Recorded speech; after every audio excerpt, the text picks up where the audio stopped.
Today we're going to talk about something that is fundamental to your child's development. It's called executive functioning. And honestly, it's the foundation for pretty much everything they learn and do. So, do you ever find yourself wondering, why does my child forget things even when I just told them? Or why do they have these huge meltdowns over what seems like a tiny change? Maybe they just seem constantly disorganized. If any of that sounds familiar, trust me, you are not alone. But what if the key to understanding all of this isn't really about discipline or just trying to get them to focus?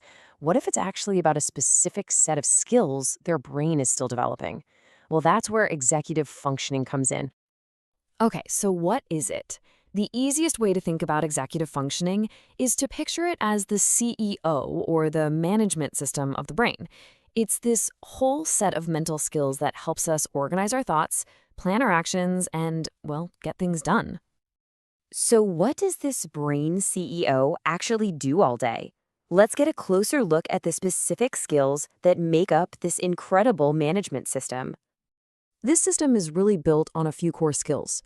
First, you've got working memory. That's the brain's sticky note, holding on to information so you can use it.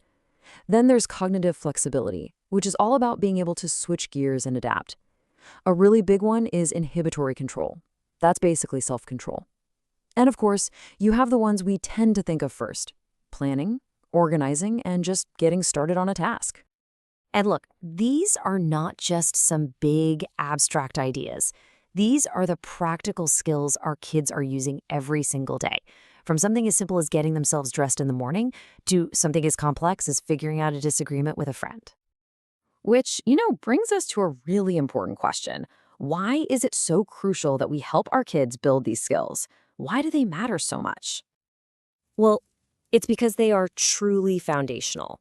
Having strong executive functioning skills is one of the best predictors of success in pretty much every area of life. We're talking about school, making and keeping friends, and down the line, becoming a capable, independent person. And this is where you can really see it play out in the real world, right? When these skills are still developing, you might see struggles like forgetfulness or poor impulse control. But when they get stronger, you see a child who can handle challenges, who can regulate their emotions, and who can build those really important healthy relationships. And this is exactly why taking a whole child approach is so critical. These skills don't just develop in a bubble. If we want to support their growth, we have to look at the entire system. Their brain, their physical health, their emotional state, all of it works together. Okay, so that's the what and the why. Now for the really important part. How do we actually help our kids build these skills? Let's get into some simple, practical strategies you can use. And you know what the best part is? You don't need some fancy, expensive program to do this. The most powerful, most effective place to build these skills is right in the middle of your everyday life. We can do this with 3 simple but seriously powerful strategies you can start using today. We're going to talk about using visuals, creating routines, and just playing games. First up, visuals. Think about a simple checklist for the morning routine or a schedule with pictures for after school. These kinds of tools act like an external brain for your child. It takes the pressure off their working memory, and it shows them how to break a big job into smaller, more manageable steps. Next up, routines. Having a predictable flow to the day helps kids feel safe and focused because their brain isn't working so hard to figure out what's next. But here's a little pro tip.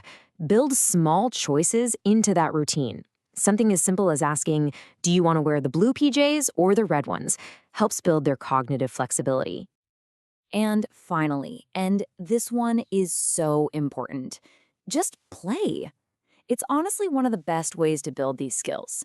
Games like Freeze Dance or Simon Says are amazing for practicing that inhibitory control. You have to stop what you're doing on a dime. It's like a fun little workout for the brain's self-control muscles. Now, all these strategies are great, they really are, but they all work so much better when you have one thing in place, and that is the single most powerful tool you have: your perspective. This right here, this is the core idea. If you can make this one little shift in your thinking to see challenges with focus or emotional outbursts not as bad behaviors that need to be corrected, but as skills that just need to be built, it changes everything. It automatically moves your approach from a place of frustration to a place of compassion. You stop being a corrector and you become a coach. And that simple change is so empowering, not just for your child, but for you too. And remember, you don't have to figure all this out on your own. If you feel like your child could use some more direct support to continue their journey, you can find wonderful professionals like executive function coaches or occupational therapists to help them reach their goals at wholechildguide.com. So I'll leave you with this to think about. What's just one simple game? Maybe it's red light, green light, or even just a round of Simon Says, that you could play with your child this week to start building these really important skills together.